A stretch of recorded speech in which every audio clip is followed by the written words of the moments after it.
सड़क की मरम्मत एक सबक आमूज कहानी हो।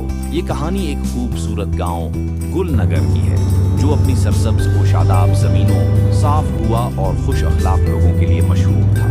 मगर एक मसला था जिसकी वजह से गांव के लोग काफी परेशान थे। गांव की मरकजी सड़क जो शहर तक पहुंचने का वाहिद रास्ता थी, बहुत खस्ता हाल हो गई थी। जगह जगह गड्ढे पड़े हुए थे जिनमें बारिश के पानी से कीचड़ लग जाता। गाड़ियां और मोटरसाइकिलें अक्सर खराब हो जाती हैं और पैदल चलने वाले लोग भी गिरने से जख्मी हो जाते थे। लबो और है मसाइला की इब्तिदा। ये सड़क कई साल पहले बनाई गई थी, लेकिन वक्त के साथ साथ किसी ने उसकी देखभाल की परवाह नहीं की। हर कोई जानता था कि सड़क की हालत खराब है, लेकिन कोई भी कदम उठाने को तैयार नहीं था। लोग सोचते थे कि ये हुकूमत का काम है या शायद कोई और आकर उसे ठीक करेगा। एक दिन गांव के बच्चों का एक ग्रुप स्कूल जा रहा था। रास्ते में एक बच्चे का पांव कीचड़ में फंस गया और वो गिरकर जख्मी हो गया। इस वाकये ने गांव के लोगों को झंझोड़ कर रख दिया। बच्चों के वालिदैन ने पंचायत बुलाई और कहा, ये मसला कब तक चलेगा? हम अपने बच्चों को कब तक खतरे में डालेंगे? गांव के नौजवानों का अज़्म बोस। पंचायत में कई लोग बैठे थे, लेकिन ज्यादातर खामोश थे।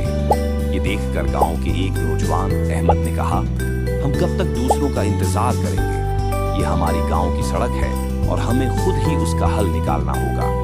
अहमद की बात सुनकर कुछ लोग हैरान हुए, लेकिन ज्यादातर ने मजाक उड़ाया। एक बुजुर्ग बोले, बेटा ये काम आसान है। नहीं है, सड़क ठीक करने के लिए पैसा, मजदूरी और वक्त चाहिए। तुम जैसे नौजवानों के बस की बात नहीं। लेकिन अहमद ने हार न मानी। उसने अपने दोस्तों के साथ मिलकर गांव के लोगों को कायल करने की कोशिश की। वो हर घर गए, लोगों से बात की और उनसे मदद की पहल की। कुछ लोग मान गए, लेकिन कई लोग अब भी शक में थे कि ये काम हो भी सकता है या नहीं। तो बाद मंसूबा बंदी और अमलस अहमद और उसके दोस्तों ने एक मंसूबा बनाया। उन्होंने फैसला किया कि हर घर से कुछ रकम और मजदूरी की दरख्वास्त की जाएगी। जिनके पास पैसे नहीं थे, वो अपनी मेहनत देने को तैयार हो गए। कुछ लोग जो सड़क के करीब रहते थे, उन्होंने जरूरी सामान फराहम करने की पेशकश की। सबसे पहले उन्होंने सड़क के गड्ढों को भरते हुए मरम्मत का काम शुरू किया। नौजवानों ने मिलकर पत्थर और मिट्टी जमा की और उन्हें गड्ढों में भरा। गांव की औरतों ने भी मदद की। वो मुर्दों के लिए खाने और पानी का इंतजाम करती रही। बच्चे भी खुश थे कि वो अपने वालिदैन के साथ मिलकर काम कर रहे थे। चिलिंग्स का सामना काम आसान नहीं था। कई बार बारिश हो जाती और वो जो काम कर चुके होते दोबारा खराब हो जाता।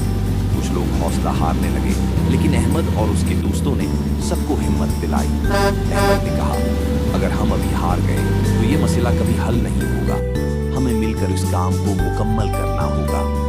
इसी दौरान गांव के कुछ लोगों ने मकामी हुकूमत के दफ्तर में शिकायत दर्ज कराई। जब हुकूमती अफसरान को मालूम हुआ कि गांव वाले खुद अपनी सड़क ठीक कर रहे हैं, तो वो हैरान हुए। कुछ दिन बाद एक सरकारी इंजीनियर गांव आया और उसने गांव के लोगों के काम को सराहा।